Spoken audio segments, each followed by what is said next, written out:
Hey y'all, it's me, Spooky Girl. And so I wanted to talk a little bit about, well, first I got some goofy stuff to say. So this ain't gonna be too long, but it's kind of good. First, so I don't open my windows a lot because flies. So I got air conditioning, good air condition. And so, I don't open the windows, but, you got to open the doors. And the fly got in here a few days ago. It's a little bitty fly. And that fly is driving me crazy. It's just one little fly. Oh, my God. Oh, that little fly is driving me crazy. But anyway, on to more important things. So, me and my sister was talking,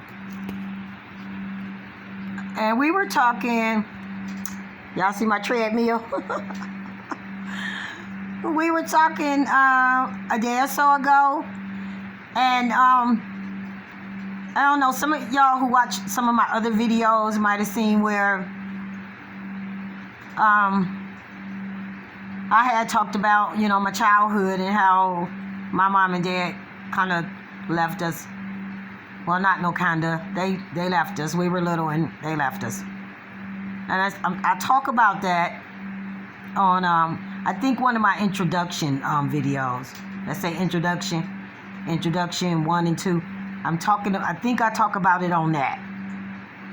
But I'm sure I'm talking about it on one of my previous videos. And so, and how it affects, kids, how it affects people in their lives when, they are abandoned at a very young age, and,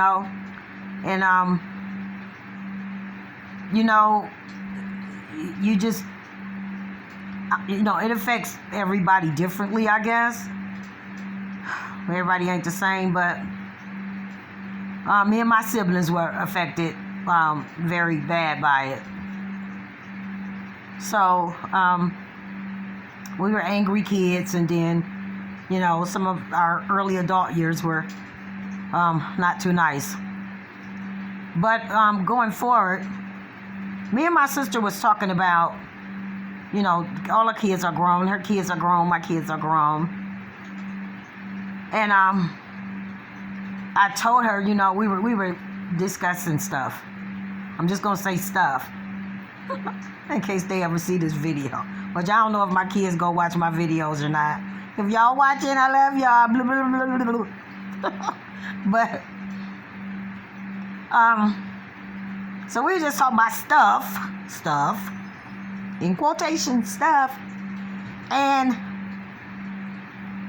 I told her that, you know how sometimes you want your kids to do something, they grown, you ask them to do something for you, and they just don't get around to it or take their time or something. And, you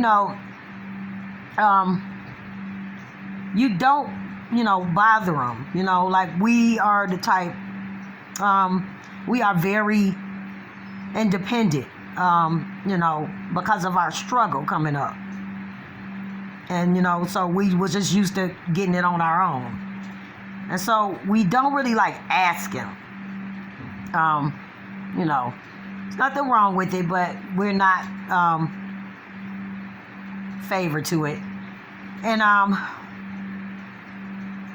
you just feel like you bother your kids sometimes.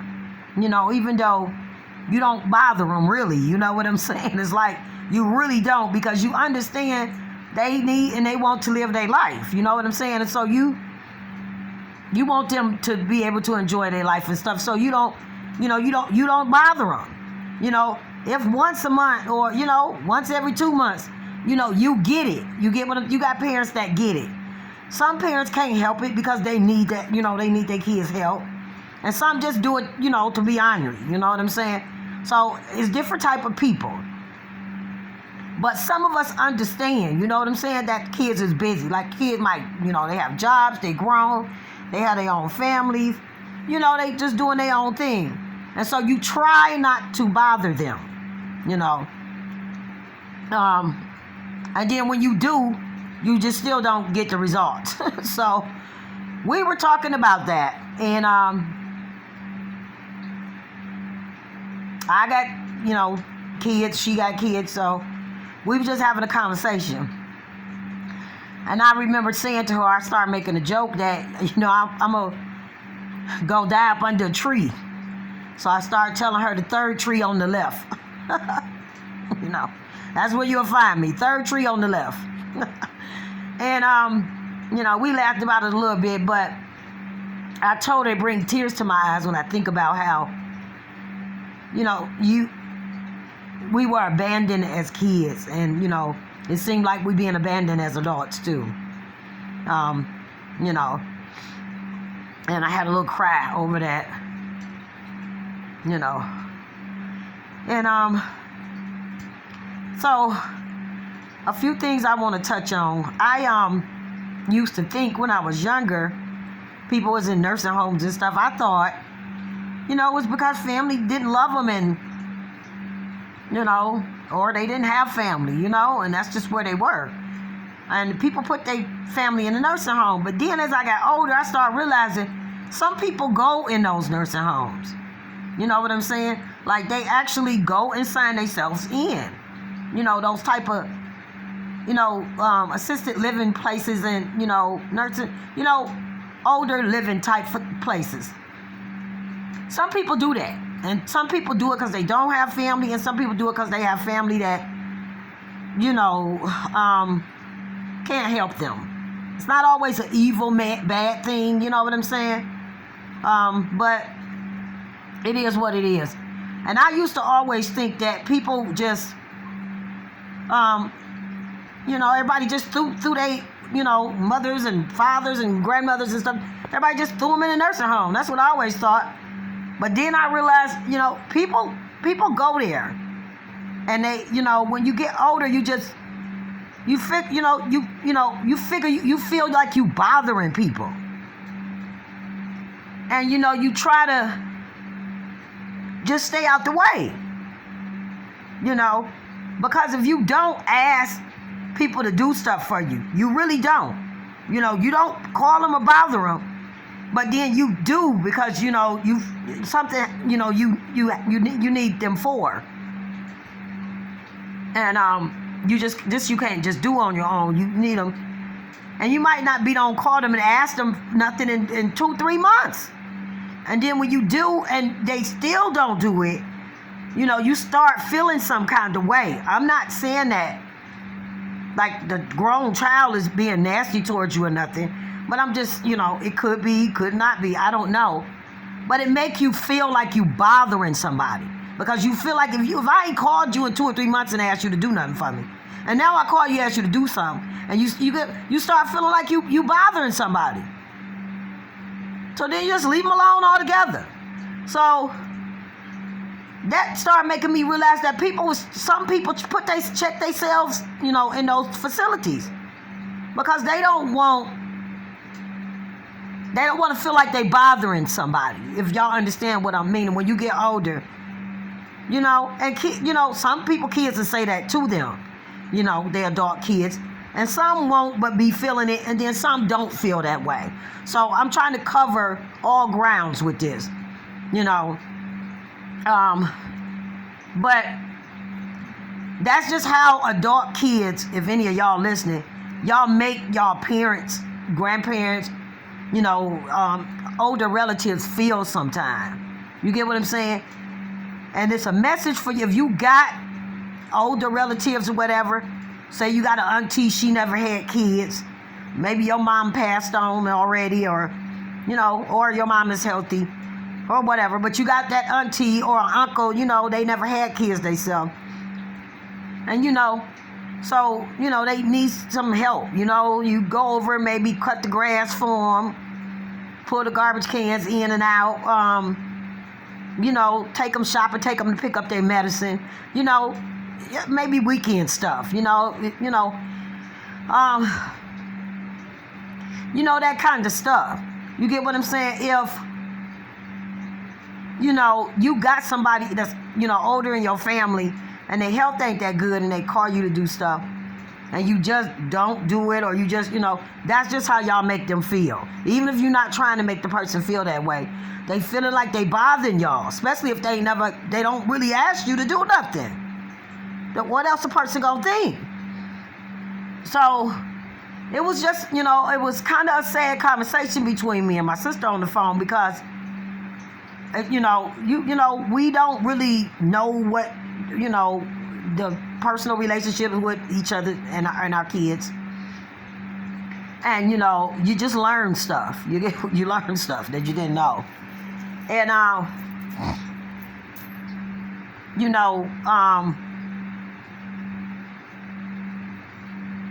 my main focus when I was having my kids was not to desert them. That was my main focus, because I was traumatized by that. So that was just kind of my main focus. I probably did, or not pay attention to some other things.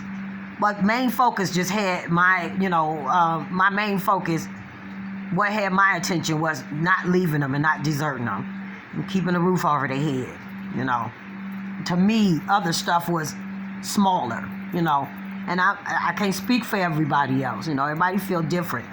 But because I have been deserted and abandoned as a baby, you know what I'm saying? That was just very important to me that I didn't do that to my kids. Now,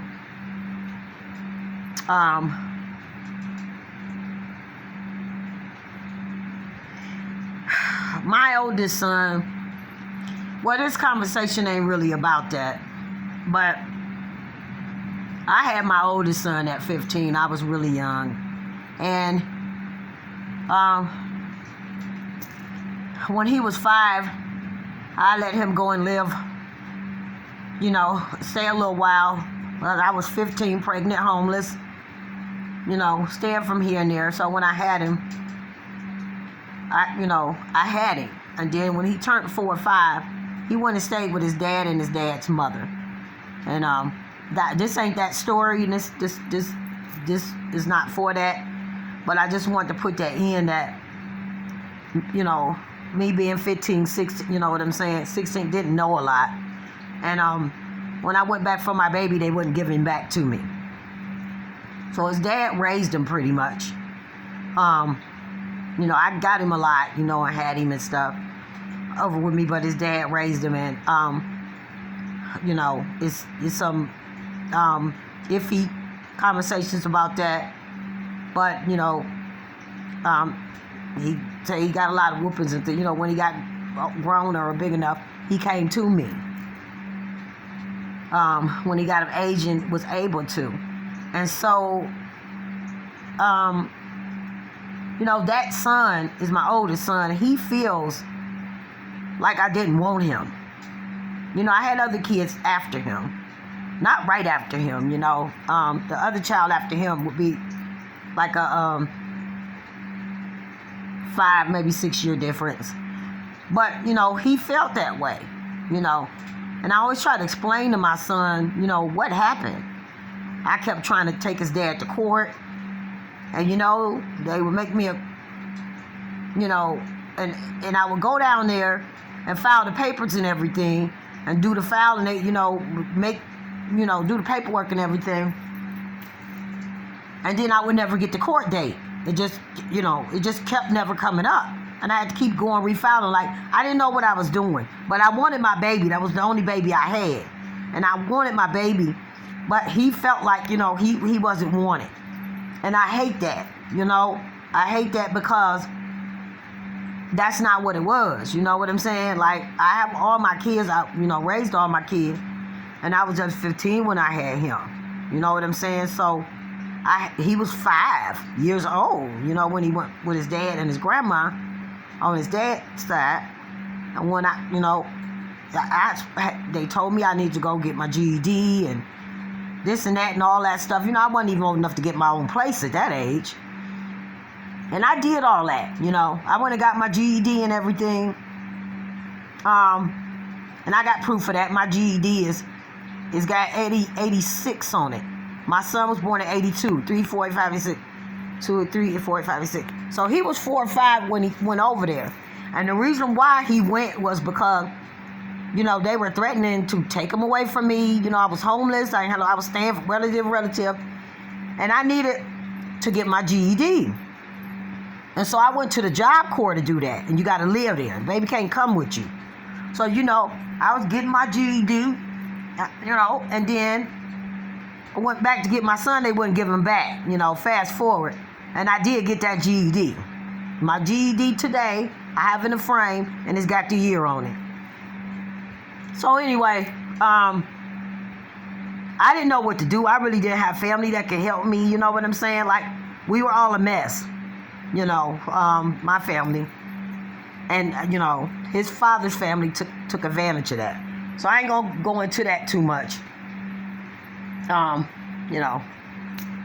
But I always wanted my kid, you know what I'm saying? And I just didn't have him at the hospital and hand him over. He was 4 or 5 when he went with him. But that ain't the story that I'm talking about. I just threw that little bit in because it's bad when, your mentality is different.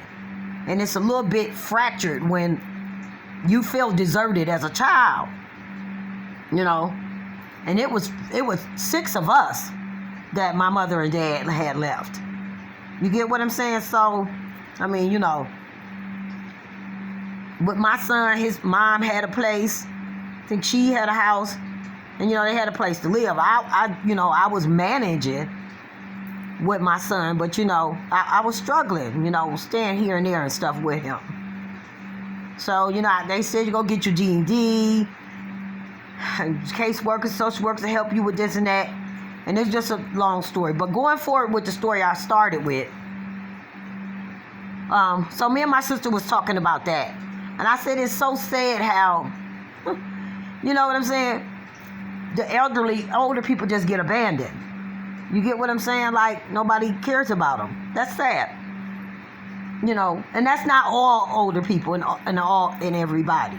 But, so we was talking a little bit about that. And then I said, well, I'll be talking about the third tree on your left. That's my little thing. And so, I just come to the conclusion that people are not scared of dying. You know what I'm saying? I think they're more scared of the process of dying. People not scared of dying. They just scared of the process of dying. And, people don't want pain. They don't want horrible, painful deaths. But, a lot of people probably won't admit it. But it's a lot of people that just really just tired of this. This existed. And some are not. But a lot of people just, what I'm saying? They, if they thought they can do it painless, they probably would. And, you got that hell scare in there again. If you do suicide, you go to hell. That's in there too. And I had said in one of my other videos that if you take hell out of it, that never was a thing. You get what I'm saying?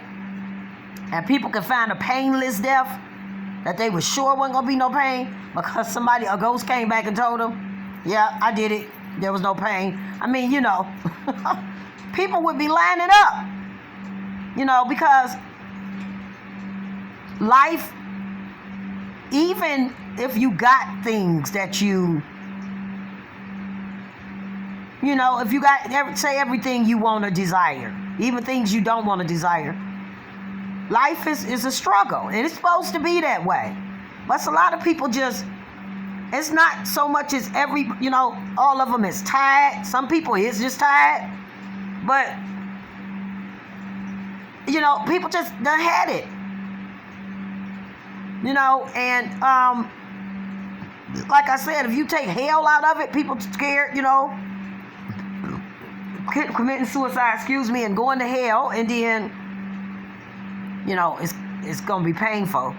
If you take them two out of it, those two out of it, people would be lining up to get out of here. Because I think that for those who believe, everybody got different belief. It's a lot of people is just curious to know what comes next. Everybody don't believe you go in no ground and lay down in no grave. You know what I'm saying? Waiting on Jesus. Again, we ain't gonna go into that Bible stuff because that's definitely been tampered with. But, me being a spiritual person, y'all see on my videos, I deal with them orbs and stuff. I have blew them orbs up and zoomed into them orbs and communicated with them orbs. Now, I don't know if they alien spirits or what. I said spirits. Spirits or what? I don't know. I told y'all I didn't know. I took some guesses. I said I don't think it's demonic. Some people may think that. People think that everything that they don't understand is demonic. I don't really get trouble from them. They don't move my furniture. They don't open my cabinets. I'm not sick except for things that's supposed to be happening to me probably at my age. And,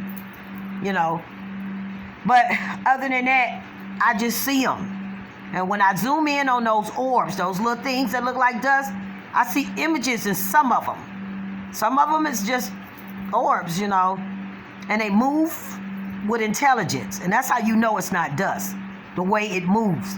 Dust don't move with intelligence like that. That's how you know if you're looking at dust or orb. But I start zooming in on mine and seeing. That right there tell me that we just don't lay in the grave. That me seeing those images in the orbs when I zoom in and being able to see, I meditate. I'm a spiritual person, so I can see stuff that, and not devils and, bloody, ghouly ghosts and stuff. I don't see that stuff. You get what I'm saying? When you talk about spirituality and meditating and stuff like that, people freak out. Oh, that's demonic, blah, blah. It's demonic if you want it to be. Because it's energy. And, it's very powerful. And people can take energy and do bad things with it. Of course, that's called witchcraft. Demonic type stuff. But it's all the same energy. It's just what you do with it. That's what's important. What you do with that energy. Just remember that. Don't say, meditation is demonic. It's demonic if you chatting and you meditating, to demonic spirits. If you're conjuring up that type of stuff, yes, it can be, But you can also meditate for positive, good energy. Where the angels resonate with you. Positive beings. You get what I'm saying? So you don't label everything like that. It's what people do with it. Just like free will that God gave us. You get what I'm saying? You do what you do with it. Some people use their free will to go rape, murder, and kill.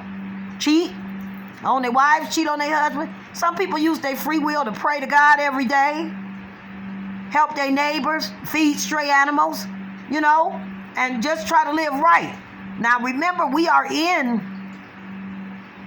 a sinful environment.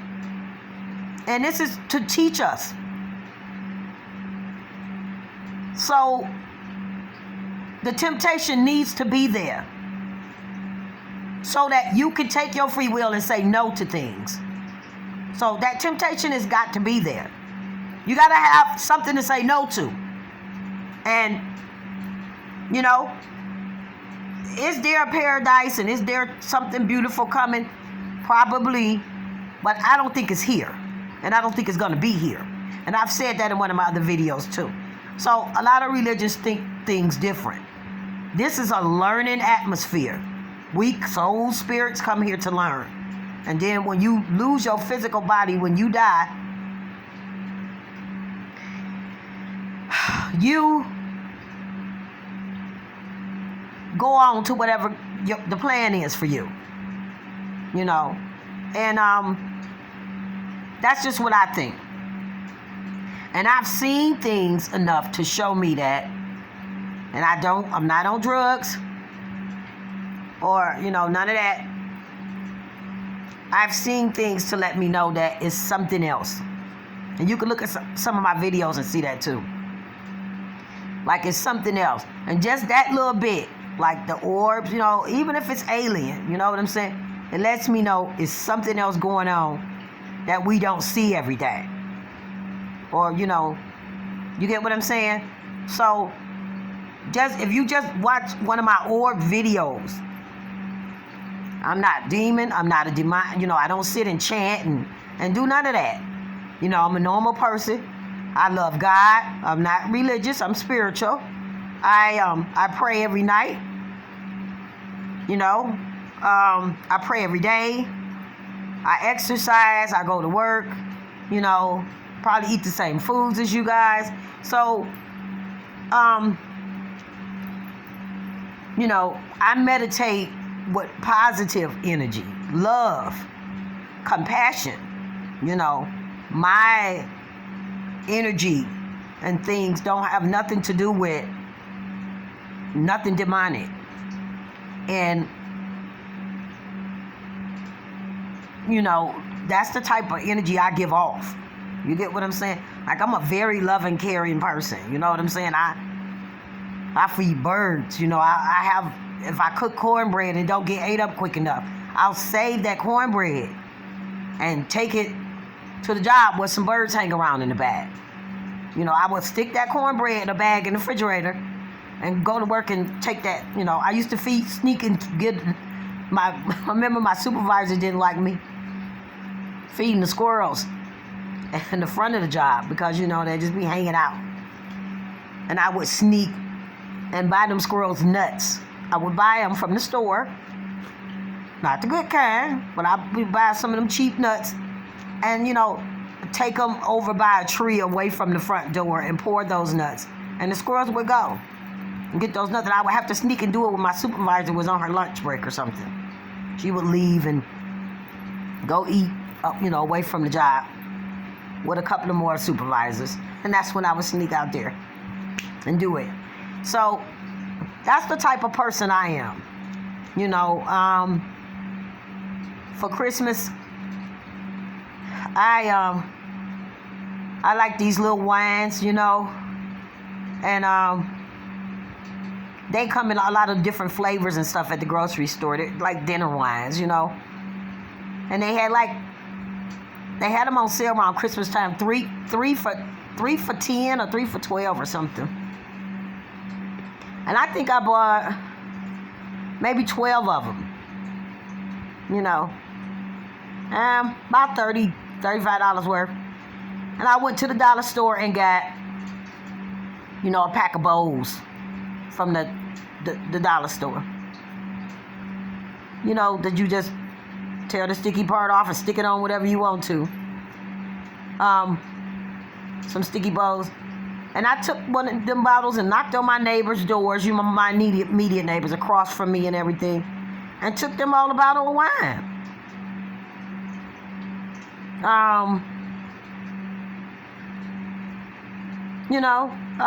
They didn't give me anything, but that's okay. So it wasn't like I was taking it because they gave me something or I was looking for something later.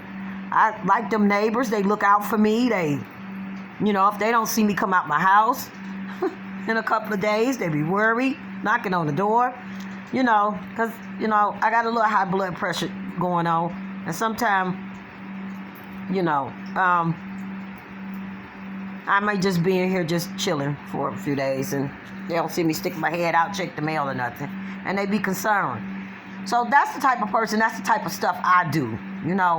I had said before, I don't think demons would be interested in me. I mean, the way it goes, they interested in everybody.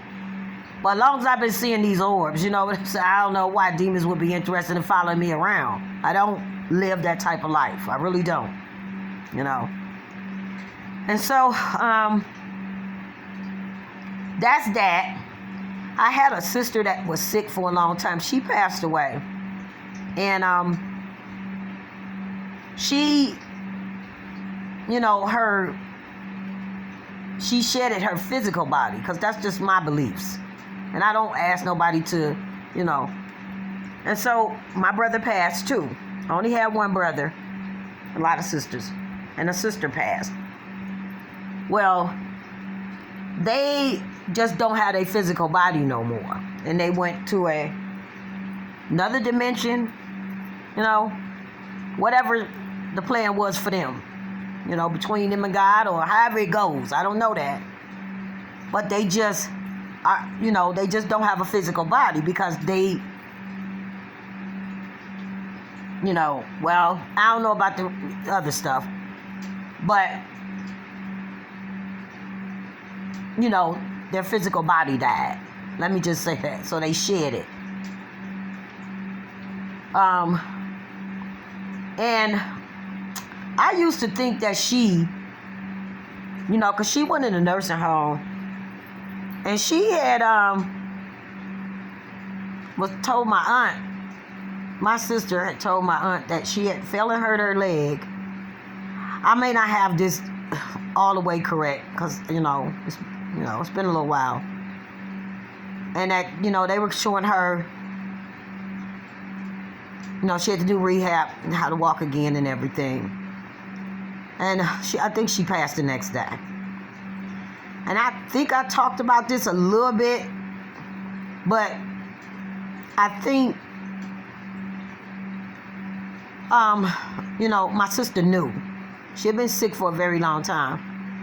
And she was older than me, but she wasn't old. And I think she knew that, you know, it was time. And she had her own place and everything, you know what I'm saying? But I think she just didn't want her kids to find her. Because, you know, at that point, I think maybe the son or one of the daughters had a key. Because she was weak, but still getting around. And so, first I thought she was just irritated. You know, when I found out she passed, I thought she was just irritated, and, you know, why would she, you know, go in the nursing home? You know, a lot of us was confused.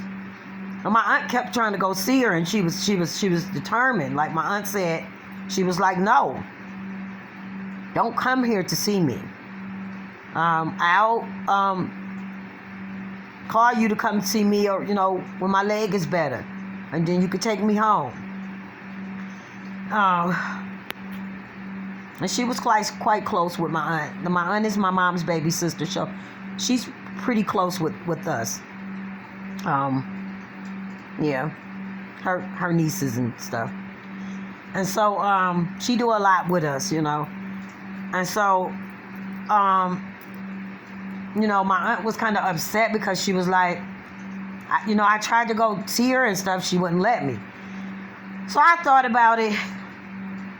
And I was out of town at the time. Everybody called me. And I said, well, you know, why she do that? And I was thinking, you know, she ain't let nobody come see her. And I kept thinking about it. And I said, oh, well, she probably just didn't want to be bothered with all the hoopla. You know, everybody just standing around and stuff. Maybe she just wanted, you know, a peaceful transition. You know, I didn't really understand. She probably just didn't want to, you know. And then I thought, she had one son, and I said, and she had daughters and one son. And it's funny how my mom had one brother. I got one uncle. And we had one brother. My mom had all girls. Well, my grandma had all girls and one boy. So my mom had one brother. We had one uncle. And then when my mom had her kids, she had all girls and one boy. We had one brother. And then me and my two of my sisters only had one boy each. I had all the boys. I got daughters too, but I had all them boys first. Like, I made up for, you know, all the boys we didn't have. Trust me, baby, I made up for it. I was spitting them babies out like a gumball machine or something. But so I kept on thinking, and then I thought she just wanted a quiet transition over. Then I thought she didn't let nobody come be with her because her and her son was real close, her only son. And she probably figured he maybe, wouldn't be strong enough to handle it. And so she just decided wasn't nobody gonna come, because even after death, she was still thinking about him as she was passing, like, because, the family is very big. 1,000 of us could have went and held her hand. So I thought maybe her thought was, he can't come because he just,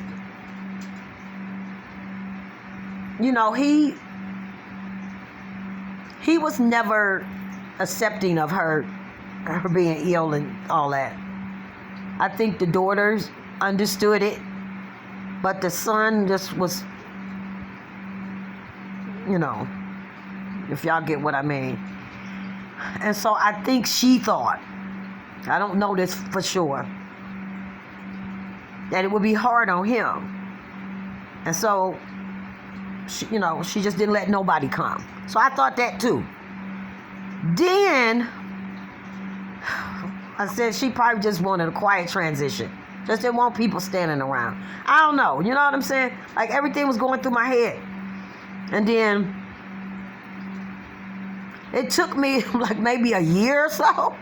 And a light bulb just clicked. And I went, wait a minute. And lo and behold, this lady went in that nursing home. And we don't know to this day, like, what was discussed or whatever. Well, I don't. But she didn't want them kids finding her. She didn't want the kids to find her. And I said,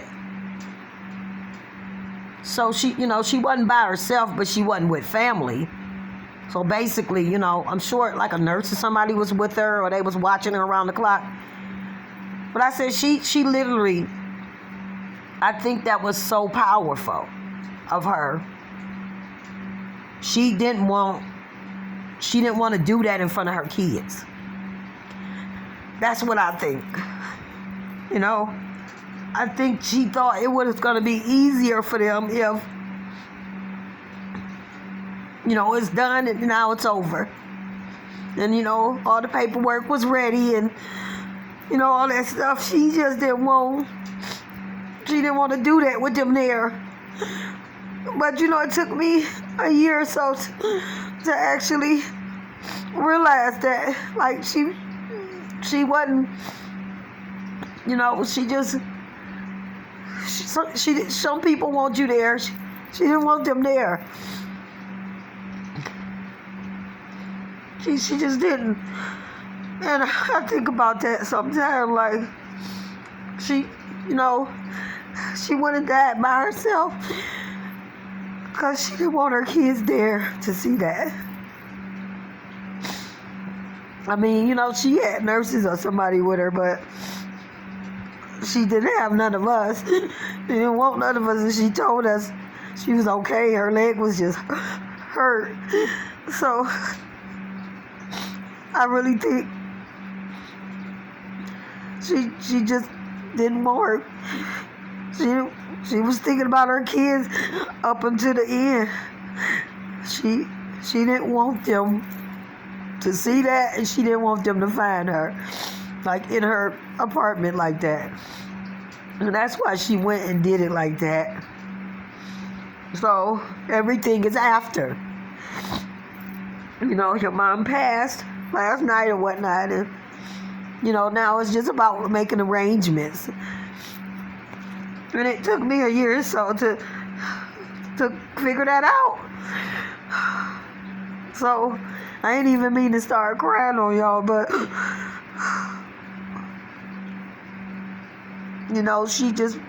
She went and did it by herself without nobody.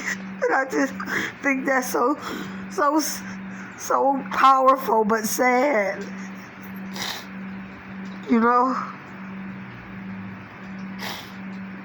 But this ain't her situation, but what I started off saying about how we feel like we be bothering our kids, so we just don't bother them, and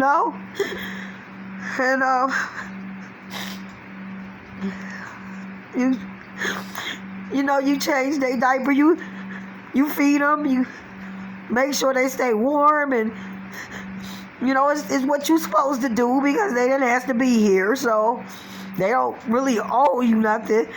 But a lot of times they just grow up and they just don't do right, some of them. And you just childbirth is painful. It was painful for me. And you think, back, women used to die from that. A lot of women didn't even survive it. And you have to carry them in your stomach and take care of them for all those months. Because you want your baby healthy and stuff. Then you got to go through this labor and stuff. And then you can't even get them to come fix a pipe or pull your garbage cans in. And so you just it just, I don't know, it's life. But I didn't mean to start crying on y'all, but every time I think about my sister and why she gonna do that by herself, like, I know she knew, I feel she knew. There's no way you go in for a broken leg and die the next day. Like, she knew. And she wasn't having it. She just went on her journey by herself. I know they say that relatives come and get you and the angels come for you and stuff. She was sick so long. I was relieved it was over for her. You want them to stay, but when they sick like that,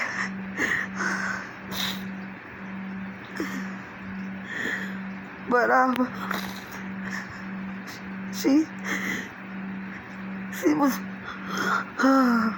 she was just so strong for that. She just did it by herself. I felt she knew, but I just want to say, if it's any adult kids that's watching, you got, mom, aunt, uncle, older siblings that need you. You got life, you got things you doing. If you could just, take 10-15 minutes to go pick up a prescription form or something, or pull their garbage cans back in or something, God would love you for that and bless you for that. And it would be very much appreciated. I walk up and down my street and I got older, a lot of older church neighbors and stuff. I pull their cans in sometimes. They don't ask me to. I just may walk across to the store or something, and I gotta pass their houses. So, in windy days, the cans be them roll down the street, and I pull them in. I don't just not do it, And so it's about, being compassionate and caring about others.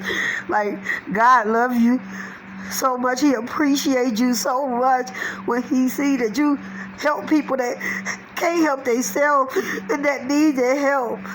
You know, He will appreciate you for that if you believe in God. And even if you don't, you'll start seeing things and blessings happening for you. Don't do it for the blessings, but you will definitely get them anyway. So, just for y'all grown kids that's listening, take 15, 20 minutes, you know what I'm saying? Go pick up auntie or mommy, dad, grandpa's medicine or something. You got your life ahead of you. You know what I'm saying? You young. You know what I'm saying? They may be on their last few years. And it's important for them to see that somebody care. You know?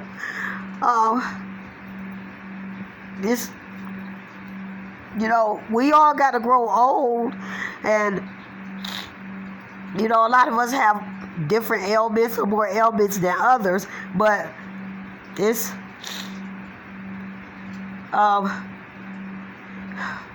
a relief to know, you get older, you got all these aches and pains and stuff, and nobody cares, so it's a relief, these aches and pains, but you got somebody that'll go to the store for you, or take you to the store, or get your medicine for you.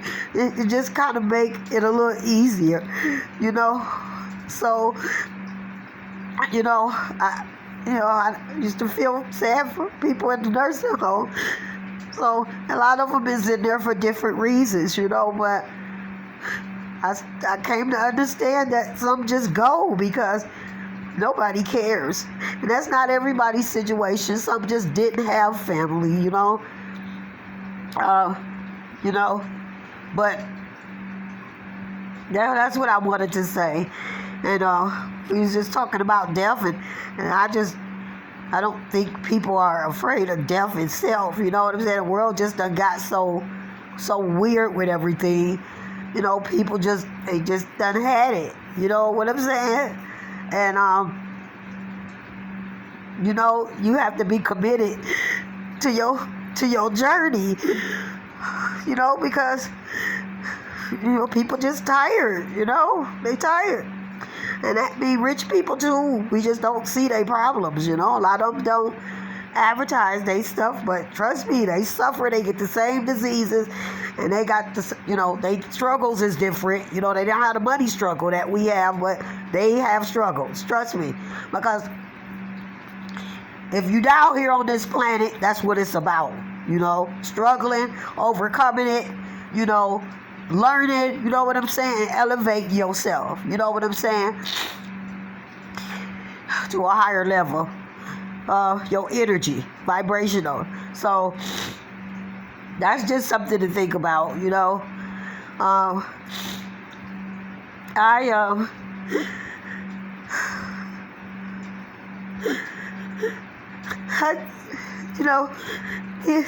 some holidays by myself and did a birthday. It was so sad.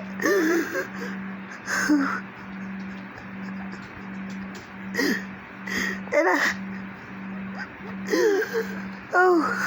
look what I cut my lights off because I see my neighbors, all their families and cars outside over. I had mine in the back. And cut my lights off, so I was embarrassed for people to know.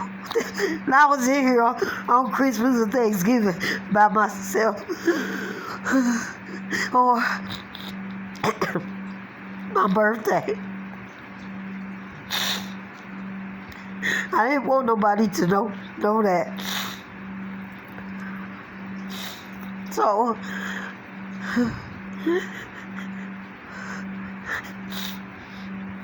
that's all I wanted to say. I didn't even mean to make it a sad video, but I'm sorry. I guess that's what it turned into. So